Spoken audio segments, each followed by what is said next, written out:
buenas noches. Bienvenidos a Noticias Cámara de Representantes. A partir de este momento, toda la información legislativa de nuestro país. Liz, buenas noches.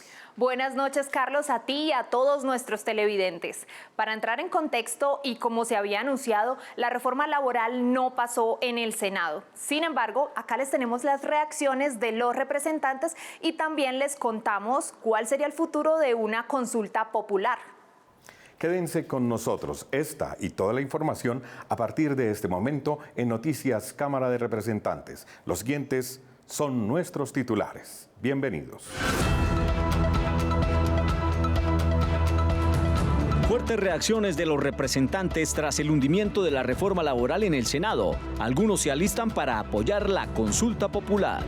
Hundieron la reforma, pero el pueblo va a salir a las calles a cobrárselas. Polémica por aprobación en primer debate a la propuesta que flexibiliza porte de armas en Colombia. El 78% de los homicidios en este país se hacen con armas de fuego.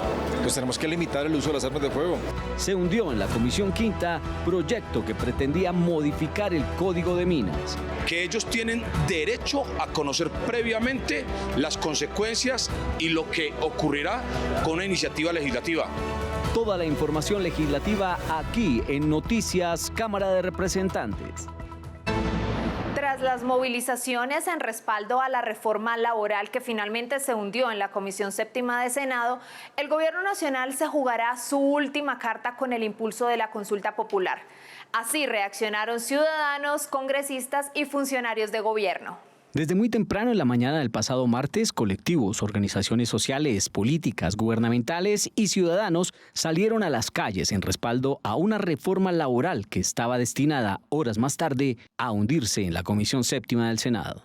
Mostrar el apoyo que le tenemos para cuando haya la consulta, estemos de acuerdo todos y podemos sacar los proyectos que por eso votamos. Invitamos a los empresarios, a las empresarias que son honestos, que piensan también en los derechos de la gente, a que se sumen a la reforma laboral. Garantizar derechos no elimina la riqueza del país. Para defender los derechos laborales que nos quitó el señor Uribe. Los representantes de la Cámara tuvieron el derecho de debatir, introducir proposiciones, de ser aprobadas. ¿Por qué no se hizo lo mismo en el Senado? Se trata de llegar a acuerdos. Hacia las 3 de la tarde, luego del discurso del presidente de la República en Plaza de Bolívar, donde se concentraron las movilizaciones de Bogotá, sucedió lo esperado. Ha sido archivada la reforma laboral. La confirmación del hundimiento de la reforma laboral también confirmó la propuesta presidencial de la consulta popular que divide opiniones entre los congresistas. Es una reforma que genera desempleo, o sea, mucha gente afuera en las calles, sin empleo. Es una reforma que no le ayuda al país. Pero el problema es que aquí quieren generar una retórica, como si esto fuera a solucionar absolutamente todo. Cuando hay trabajadores, buen pagos y con estabilidad se beneficia al empresariado.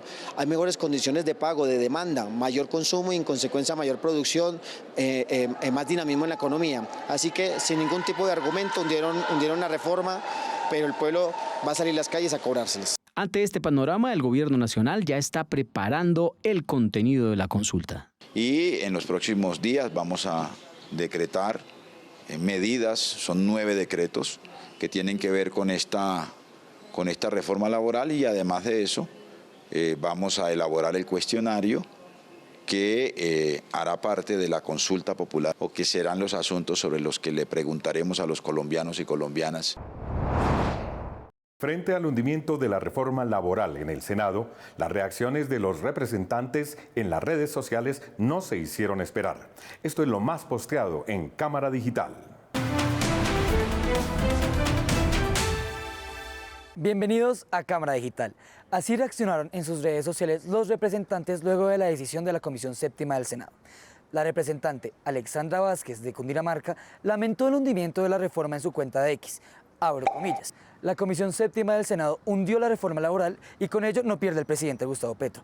Pierden son los estudiantes del SENA, pierden las madres comunitarias, pierden los trabajadores nocturnos, pierden los campesinos, pierden los que trabajan los domingos, pierde la clase trabajadora colombiana. Por su parte, para la representante liberal, Piedad Correal, abro comillas, la reforma laboral tenía algunos puntos buenos, pero no entendieron que el país necesita una reforma que genere empleo, no que lo destruya por su afectación a las micro y pequeñas empresas, que son el 85% del país. Por último, Irma Luz Herrera, del partido Mira, defendió la postura de su copartidaria, la senadora Ana Paula Agudelo, quien rechazó la reforma. Abro comillas. Utilizar como estrategia política el hostigamiento contra las creencias religiosas evade del debate riguroso con argumentos que se debe dar en nuestro país. La democracia se construye desde el debate de ideas, con criterio técnico y argumentos, no con descalificaciones personales por motivos de nuestras creencias religiosas. Ahora el gobierno estudia la posibilidad de pasar puntos del proyecto mediante decretos y prepara la consulta popular, en la que el pueblo decidirá el futuro de esta y otras propuestas. La segunda vicepresidente de la Cámara, Lina María Garrido, también se pronunció acerca del archivo de la reforma. Esto es, la oposición en Cámara. Colombia tiene una deuda social con las madres comunitarias y debe ser saldada con justicia y responsabilidad. Ustedes han cuidado generaciones enteras de niños y niñas en nuestro país. Pero el gobierno de Gustavo Petro les miente, porque mientras despilfarran millones en viajes, en corrupción, en embajadas, en marchas, no garantizó los recursos para su formalización. El gobierno Petro les prometió que la reforma laboral sería su salvación. Mentira. Otra farsa más. El gobierno nunca explicó ni expidió aval fiscal para los más de 500.000 millones de pesos que cuesta esa formalización. Colombianos, Gustavo Petro miente descaradamente una y otra vez. Juega con las esperanzas de la gente. Prometió condonar los créditos del ICETEX a los 60.000 jóvenes y los dejó en el abandono. Les prometió a los campesinos 3 millones de hectáreas y tampoco cumplió. Les vendió el cuento de un aeropuerto internacional en la Alta Guajira, un tren elevado en Buenaventura, 50 universidades públicas en zonas rurales, la seguridad y hasta la paz. Pero todo fue carreta y engaño. Mentira tras mentira de un gobierno corrupto y charlatán. Si no, pregunten ustedes mismas. Este gobierno es un fraude. El dinero para su formalización nunca existió. Fue una mentira con estafa política y social contra ustedes. Les mintió en la cara igual que a todo el país. Les contamos cómo fue el desarrollo de la reforma laboral en la Cámara de Representantes y por qué recibió el apoyo de las mayorías. Esta es la cronología de la iniciativa desde que comenzó su discusión en la Comisión Séptima. El 17 de octubre del año anterior, la reforma laboral fue aprobada en plenaria de la Cámara de Representantes. Un proyecto que comenzó con 80 artículos y terminó con 84. El objetivo de este proyecto del gobierno Petro era fortalecer los derechos de los más de 23 millones de trabajadores, promover las condiciones laborales más justas y reducir la precariedad de la informalidad laboral. Para su aprobación fueron necesarias 12 sesiones, donde se discutieron 1.400 proposiciones y hubo 891 intervenciones. La reforma pretendía beneficiar la fuerza laboral compuesta por 8 millones de mujeres y 13 millones de hombres. Tenemos no solamente esa recuperación de derechos, sino también la conquista de nuevos otros, que el contrato a término indefinido sea la regla, porque necesitamos estabilidad laboral para nuestros trabajadores y trabajadoras. Necesitamos estabilidad laboral reforzada para proteger a las madres que acaban de parir hasta 6 meses después de que sus hijos han nacido.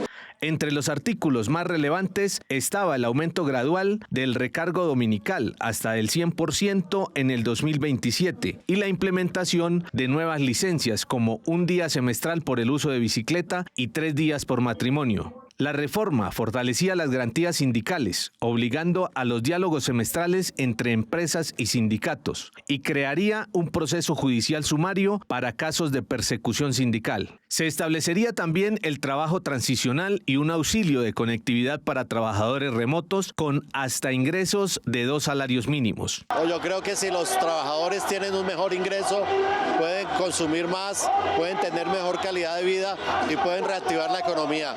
Es falso que generando pobreza se va a generar más riqueza. La reforma se hundió en el Senado a raíz de la ponencia negativa por 8 senadores de la Comisión Séptima. Perdimos la oportunidad de darle garantías al pueblo colombiano de trabajo digno, de un empleo que tuviese las características que se han establecido en estándares internacionales frente a derechos de los trabajadores y además de brindar opciones a la juventud, que me parece que es una gran frustración no haber avanzado en estos cambios que implementó la Cámara.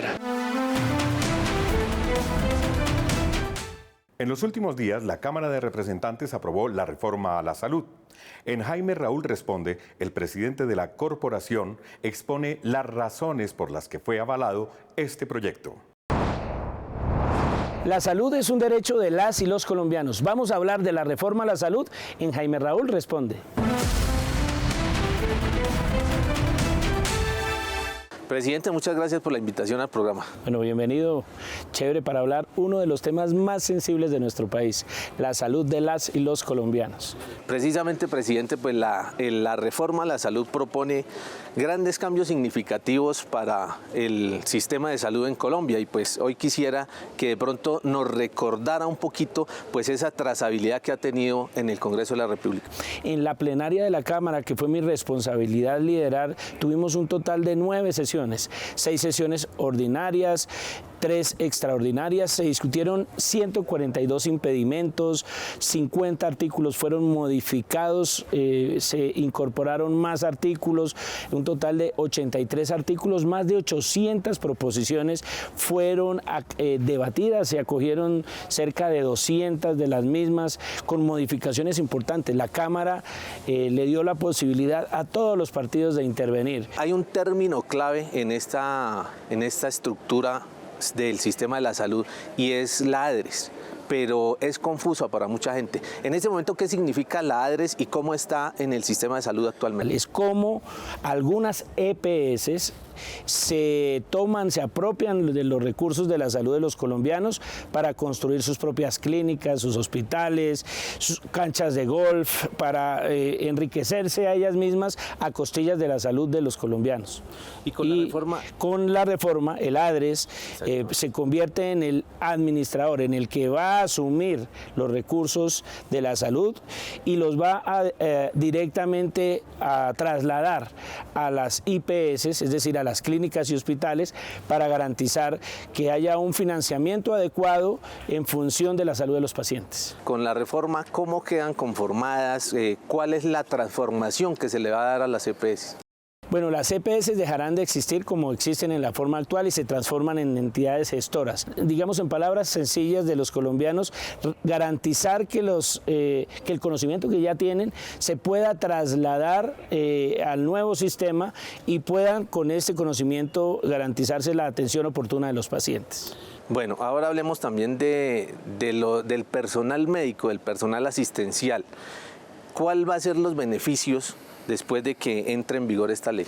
Este es un reto porque requiere obviamente una financiación y una progresividad, pero la única manera de reivindicar a los héroes de la salud es garantizar que estos funcionarios, estos trabajadores, el personal sanitario, el personal de apoyo de la salud tenga condiciones dignas de trabajo. Me preocupa un tema y es pues lo que estamos viviendo con la reforma laboral.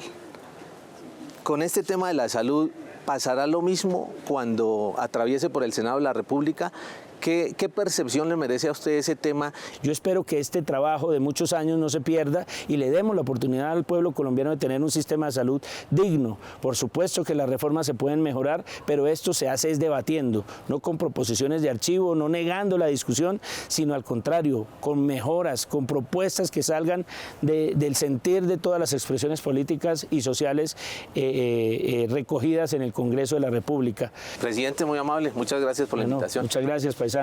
Dios lo bendiga. El porte legal de armas es un tema que se debate con intensidad en la Cámara y que genera distintas opiniones en la ciudadanía. En la Comisión Primera se aprobó una propuesta para actualizar los registros y permisos para adquirir armas de fuego. Escuchemos las voces de los ciudadanos y los congresistas. Para aclarar una duda que es común, la propuesta no es que se flexibilice el porte de armas en Colombia. El objetivo del proyecto es el siguiente.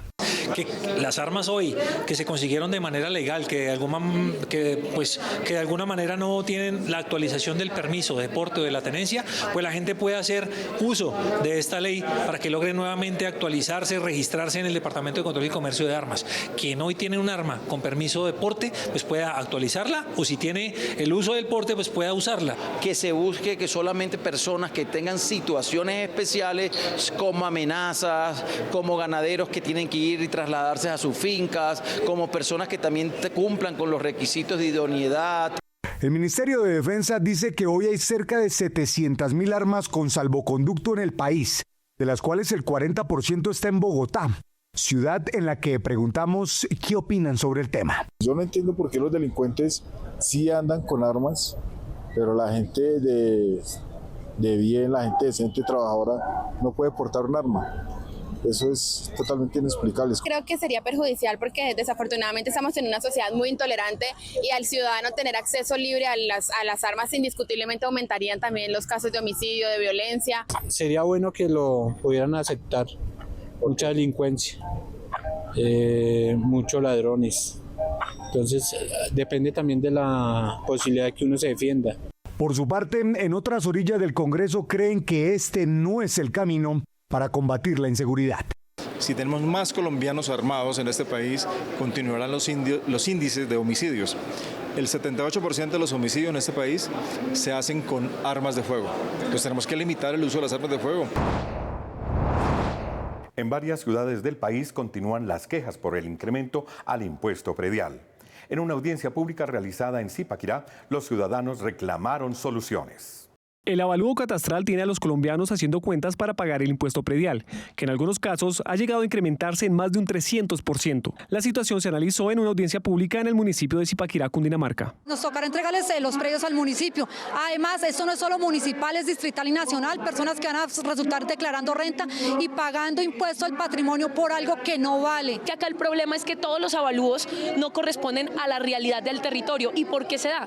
Porque la norma no obliga a que el gestor visite los terrenos, no obliga tampoco a que tengan la experiencia, no obligan tampoco a que tengan actualizados sus planes de ordenamiento territorial. Actualmente cada municipio establece la tarifa del impuesto predial, que se expresa como un porcentaje del avalúo catastral. Las tarifas generalmente varían entre el 0.3% y el 3% del avalúo, dependiendo del uso del suelo y la normativa local. Lo importante acá es que nos vamos a sentar a revisar una ruta, el IGAC y la superintendencia se han comprometido a hacer como una especie de acompañamiento técnico a los procesos de quejas y reclamos, porque finalmente esta realidad tiene que solucionarse relativamente pronto o la gente va a empezar a tener problemas con el cobro coactivo de sus impuestos prediales. Como ciudadano afectado, usted puede hacer la respectiva reclamación ante el gestor catastral si cree que está siendo objeto de un cobro injustificado.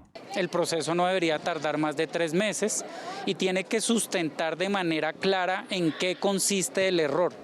No puede o no debería el ciudadano limitarse a decir que el predial le llegó caro, porque eso no le permite al gestor saber si hubo un error o no.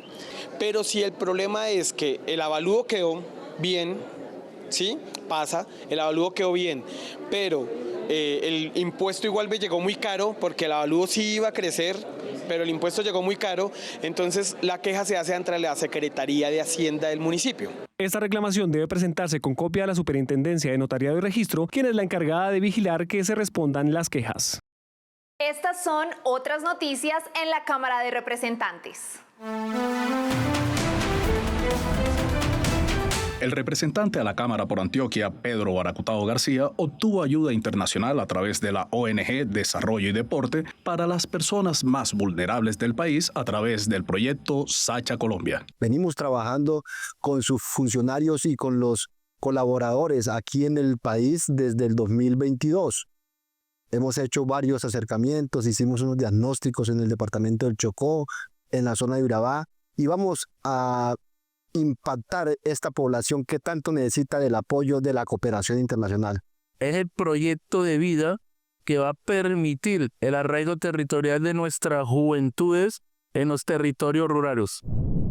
El Fondo de Emprendimiento Verde es una iniciativa que pretende apalancar con recursos los proyectos de emprendimientos de mujeres en zonas rurales para dinamizar la economía con planes de trabajo sostenibles. La iniciativa nace de la necesidad de estas mujeres rurales que no tienen acceso a unas herramientas que les permitan emprender con éxito, ni tampoco tener acceso a financiamiento y capacitación para sus emprendimientos. La Comisión de Ordenamiento Territorial discutió la posibilidad de crear el área metropolitana del Urabá antioqueño y el área metropolitana del oriente de este mismo departamento. La comisión apremió la socialización de las iniciativas con la comunidad de los municipios involucrados, quienes deberán evaluar y aprobar la pertinencia de esta propuesta. Lo que buscamos es que sea ese concepto positivo. Por supuesto, ese concepto, quiero dejar claro a la ciudadanía colombiana, es que ese concepto no es incluyente. Es decir, el concepto se necesita para que la registraduría pueda convocar a las comunidades. Hay dudas frente a que entonces no se tuvo en cuenta la gente. Claro que efectivamente se han tenido en cuenta las comunidades, se han hecho audiencias públicas y por supuesto la mejor forma de participar las comunidades es una consulta popular donde se les pregunten en las urnas si están de acuerdo o no están de acuerdo. Veo esta iniciativa muy importante. Hemos dicho que la acompañamos, pero sin lugar a dudas la parte final de esto será la consulta ciudadana. Habrá fortalecimiento para los canales de televisión universitarios. Este proyecto de ley busca establecer disposiciones necesarias para fortalecer y desarrollar los sistemas de televisión universitaria, con el fin de promover la investigación académica a través de los medios audiovisuales y o digitales, facilitando así el acceso al conocimiento, fomentando la participación activa de la comunidad educativa y la sociedad en general.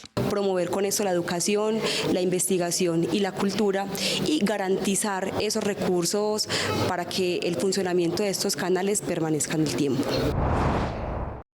A control político, en la Comisión Quinta fue citado el presidente de la Agencia Nacional de Desarrollo Rural, César Pachón, quien hizo un balance de los proyectos productivos que vienen en proceso y cómo ha invertido el presupuesto. Veamos cómo le fue a este funcionario.